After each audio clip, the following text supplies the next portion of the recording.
આપ જોઈ રહ્યા છો સ્પાર્ક ટુડે ન્યૂઝ સમાચાર સુરતથી મળી રહ્યા છે। કેબલ સ્ટેઇન બ્રિજને લઈ સાંસદે પાલિકાને પત્ર લખ્યો છે। સુરતના સાંસદ મુકેશ દલાલે પાલિકાને પત્ર લખ્યો છે। બ્રિજ ઉપર સેફટી જાળી લગાવવા બાબતે આ પત્ર લખવામાં આવ્યો છે। વડોદરા બ્રિજ દુર્ઘટના બાદ લોકોની આંખ ખુલી રહી છે। નગરજનોની સલામતી માટે અને લોકોને ઉશ્કેરાટમાં આત્મહત્યા કરી પોતાના અમૂલ્ય જિંદગી ગુમાવી બેસે તેના માટે પણ પત્ર લખ્યો છે। 2009થી શહેરના તમામ રિવર બ્રિજોની ઉપર સેફટી જાળી લગાવવામાં આવી છે। 2009-10 પહેલા સુરતના સરદાર બ્રિજ ઉપરથી સૌજી કોરાટ બ્રિજ ઉપર દર વર્ષે સરેરાશ 80થી વધુ લોકો આત્મહત્યા કરી હતી તેવી પણ માહિતી સામે આવી છે। 2009-10માં હું જ્યારે સ્થાયી સમિતિ ચેરમેન હતો તે દિવસોમાં સરદાર બ્રિજ પરથી દર વર્ષે લગભગ સરેરાશ 90થી 100 લોકો અને સૌજી કોરાટ બ્રિજ પરથી સરેરાશ 70-80 લોકો આત્મહત્યા કરતા હતા। કારણ કે એ સીધો ઉપાય હતો, તેને કારણે કેટલાય કુટુંબો બરબાદ થઈ હતા, કેટલા યુવાનો યુવતીઓની જિંદગી બરબાદ થઈ જતી હતી।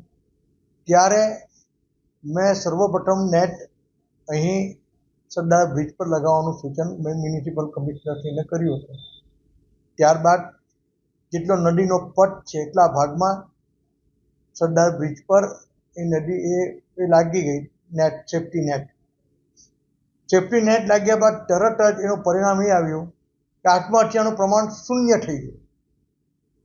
તે પરિણામ જોઈને તાત્કાલિક પછી જેટલા પણ બ્રિજ છે એમાં સૌજી કોરાટ બ્રિજને સેકન્ડ પ્રાયોરિટીમાં લઈને સૌજી કોરાટ બ્રિજ પરથી પણ આ નેટ લગાવવામાં આવી। સૌજી કોરાટ બ્રિજ પર પણ આત્મહત્યાનું પ્રમાણ શૂન્ય થયું। ત્યારબાદ જેટલા પણ બ્રિજ બન્યા, નહેરુ બ્રિજ પર પણ લગાવી, નવા જેટલા પણ રિવર બ્રિજ બન્યા એની પર પણ લગાવી, પણ 2010માં જે કેબલ સ્ટેજ બ્રિજ બન્યો છે એમાં સંભાવ આ સેફ્ટી નેટ લગાવવામાં ચૂક થઈ ગઈ છે।